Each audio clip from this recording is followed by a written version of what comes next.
दोस्तों नमस्कार, मैं संदीप गौतम हूँ और इस समय मैं कौशाम्बी में हूँ और कौशाम्बी के किला है जो वहाँ पे मैं अ, होसाराम बिहार में हूँ मैं। हमारे साथ भंते जी हैं। हम आज जानेंगे कि बहुत सारे लोग कई तरह के से दीपावली मनाते, दीपावली कहते हैं कुछ लोग, जो बुद्धिस्ट लोग हैं वो अलग तरीके से मनाते। इसमें जो कन्फ्यूजन है वो हम भंते जी से वो करेंगे।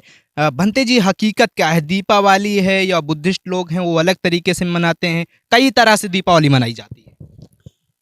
अ, सम्राट अशोक दीपावली के दिन इसलिए मनाना शुरू किया था कि उन्होंने शुरुआत किया था और उन्होंने 84,000 सम्राट अशोक ने 84,000 स्तूप बनवाए थे भारत में बौद्ध भिक्षुओं के।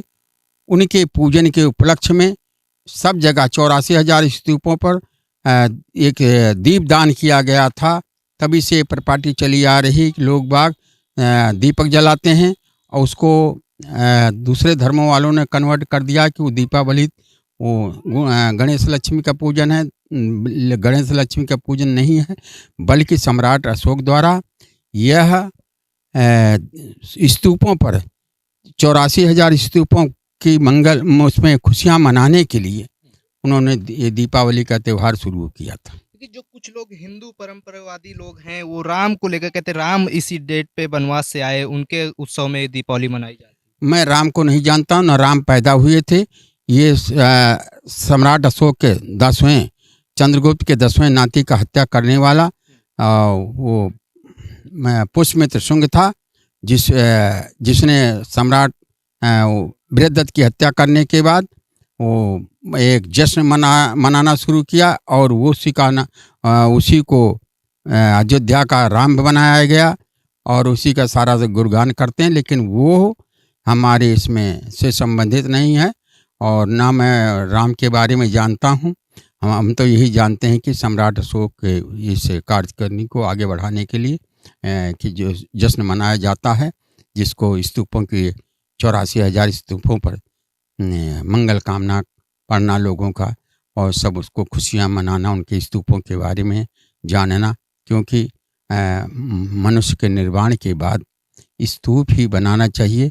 उस स्तूपों को हम बौद्ध भिक्षुओं के यादगार के रूप में मनाया जाता है और उस वक्त भगवान बुद्ध के समय में एक संघ होता था, उसमें 8 प्रकार के भिक्षु होते थे जो बहुत ही योग होते थे, जिसे श्रोतापन, मार्गगामी, सुरतापन संपन्न और सर्गिदागामी, सर्गिदा मार्ग संपन्न और वो होते थे अनागामी, अनागामी संपन्न, अरहत और अरहत संपन्न। ये जब हो जाते थे तो ऐसे भिक्षुओं को संघ होता था और उन्हीं के स्तूप अक्सर बनाए जाते थे। भगवान बुद्ध के समय से ही उन स्तूपों की पूजा होती है। अब भी हम लोग जो बौद्ध भिक्षु हैं, सब लोगों की स्तूप बनाना चाहिए और वही जैसा उसी का पुराने समय की परिपाटी को देखते हुए संघ के स्तूपों की वंदना होती, पूजा होती है। यही भंते जी, मेरा लास्ट क्वेश्चन है। मुझे बस यही जानना था कि लोग कई तरह से दीपावली मनाते हैं, तो मैं वो हमारा जो वो था वो कट क्लियर हो गया है। तो यहाँ पे मुझे ये जानना है कि गौतम बुद्धा यहाँ पे कितनी बार आए कौशाम्बी में? कौशाम्बी में एक वर्षावास उन्होंने किया था, 9वां ज्ञान प्राप्ति के 9वें वर्ष के बाद यहाँ पर आए थे। ये घोसाराम बिहार में उन्होंने वर्षावास किया था 3 महीने से, आषाढ़ की पूर्णिमा से लेकर क्वार की पूर्णिमा तक। तो जहाँ जहाँ भगवान बुद्ध 45 साल तक वर्षावास किए थे और आषाढ़ की पूर्णिमा से क्वार की पूर्णिमा तक, तो एक वर्षावास यहाँ किया था, बाकी 44 वर्षावास अन्य जगहों पर किया गया था। तो जहाँ जहाँ बुद्ध गए थे उन्हें वर्षावास किया है, वो धर्मस्थली हो गई है। इसलिए कौशाम्बी में 9वां वर्षावास का भगवान बुद्ध का उल्लेख है।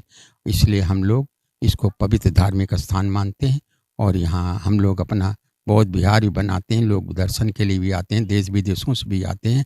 और कौशाम्बी जो है बहुत संपन्न सिटी थी। 7 महानगरों में से कौशाम्बी एक संपन्न सिटी थी।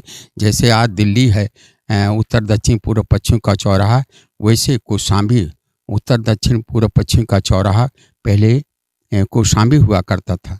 तो बड़ा नगरों में, ये श्रेष्ठ नगरों में ये गिना जाता है। इसलिए यहाँ का महत्व ज़्यादा माना जाता है। शुक्रिया भंते जी, हमको टाइम देने के लिए आपका बहुत बहुत धन्यवाद। तो जो दीपावली का कई तरीके से हमारे लोग मनाते हैं, S C S T O B C में लोग होते हैं, लेकिन जो अपने आप को हिंदू परंपरावादी से मनाते हैं, कुछ लोग राम को मानते हैं कि राम आए थे आज की डेट में, ऐसा ऐसा कुछ नहीं है जो हमने आज। हमें बहुत दिन से मेरे मन में ऐसा कट आता था कि ऐसा मैं सोचता था कि कई तरीक़े से हमारे लोगों को गुमराह किया गया है। इसका मतलब आज ये हमारा जो क्लियर कट है वो हो गया है। तो ऐसा कुछ नहीं है जो हिंदू परंपरावादी लोग मनाते हैं कि राम आए, ऐसा कुछ नहीं है। तो भंते जी ने पूरी जो हकीकत है वो कम शब्दों में बड़ी बातें कही हैं। तो हम ज़्यादा कुछ नहीं कहेंगे, इसी तरह वीडियो देखने के लिए आप हमारे साथ बने रहिए। अब तक के लिए इतना ही। शुक्रिया भंते जी, हमको टाइम देने के लिए।